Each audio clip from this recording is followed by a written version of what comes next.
Hey, how you doing? So my tank got quite a bit messy during the winter because the plants died off a bit or quite a lot, and I was growing duckweed to feed to my outdoor goldfish. But I think it's time to clean it up now, and that's what we will be doing today. As you can see, I got some new fish. They are three glowfish, very nice coloring. Quite a nice addition to the tank, I think. And we will be getting more fish in the future, but not just yet. Today's job, though, is to just clean up what is there right now. So today, I am going to remove my pipe filters. I couldn't use them because I lowered the water level in order to grow some duckweed. But I think I'm going to modify them, and I'm not even quite sure what kind of modifications I'm going to do yet, but I'm going to take them out for a little while. I'm going to take out that pot which had a plant in it, but my Corys decided that they wanted to play in that pot, and so the plant died. Okay. What else? There is a jungle val in there, so a lot of what's on the surface is not even duckweed. It's a lot of jungle val and a little bit of duckweed. And it's a little bit shiny right now, but I'm not a very good videographer, I must admit, but I'm getting there. I'm learning. I don't know how to get rid of that glare, but anyway, let's start getting rid of some of that jungle val then. Some jungle val we'll get rid of. I might even cut the plant right out because the leaves grow so fast that it just blocks out a lot of the light, which is one of my problems, right? I'm always talking about my lighting problems. I'm pretty sure I'm going to cut the whole plant out of that jungle val. There's some crypts there that we will leave, and we will take out all the plants, all the other plants beside the crypt. But I think I'm going to leave the algae on the rocks. I don't think I'm going to brush my rocks, and we'll clean up the glass. This clay pot had some Pocostem and Helpheri in it, which was doing quite well from tissue culture until the Corys decided to play inside the pot. So I have to remove it. Here are my pipe cleaners made of ABS, 3-inch ABS pipe. They are big enough to hold a heater and an air stone to filter and heat at the same time.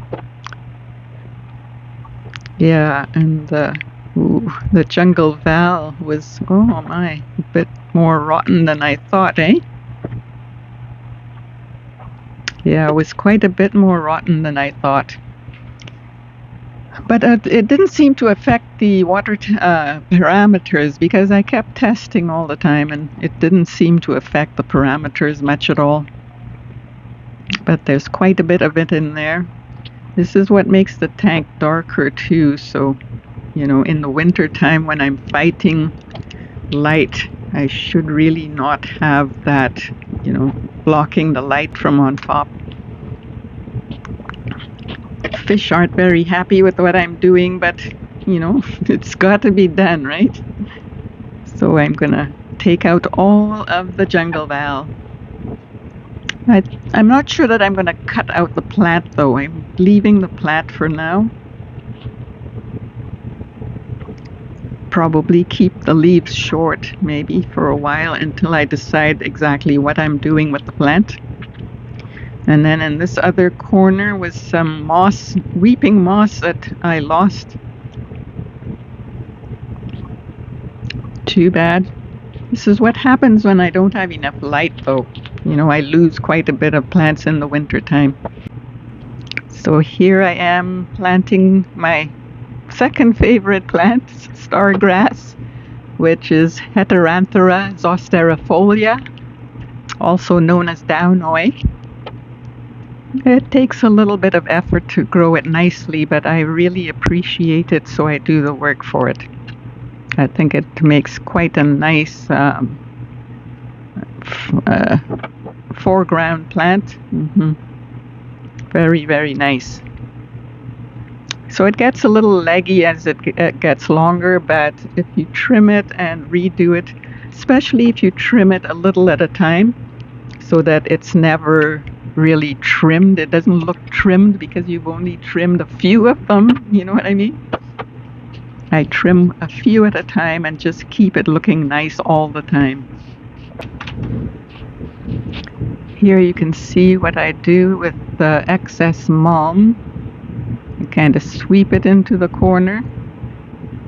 I don't want to get rid of mulm because it's like compost in your garden. Very, very good for the plants. And they do use it up because I never gravel back, and yet my gravel is quite clean. Mind you, I do have Malaysian trumpet snails as well, which do keep the gravel quite clean as well. But between the snails and the plants, I never really have to vacuum up mulm at all. It all gets used up. So here's some footage from a week or so later. I've got some stargrass growing in the front of the other rock. I think a little piece of my Alsace got uprooted. It's floating there. The stargrass has grown quite a bit. So as it grows, I'll be trimming, and then you'll see how it develops because it becomes quite lovely, almost like a shrubbery. And I got a baby Java fern from my other Java fern. The Alsace is struggling a little bit, but it will come back as well. And then the crypts are also struggling a bit, but in the summertime they do come back really nicely. There's some rotala there, and everything, after a few weeks, everything will look good again. May the 5th is usually when the sun starts coming back really well, and that's when the plants start growing again. So I'm using a sponge filter right now instead of my usual pipe filters. So my heater is out in the open. That line there is the probe from the thermostat. And yeah, there's my other bubbler and heater. So I think it's going to take me a while to get the level of water up properly, but because I'm using quite soft water, and this water is quite hard, and the fish always act like I'm trying to kill them when I change the water too much. But after a couple of weeks, I will be able to get it up to the right level again. So there you have it.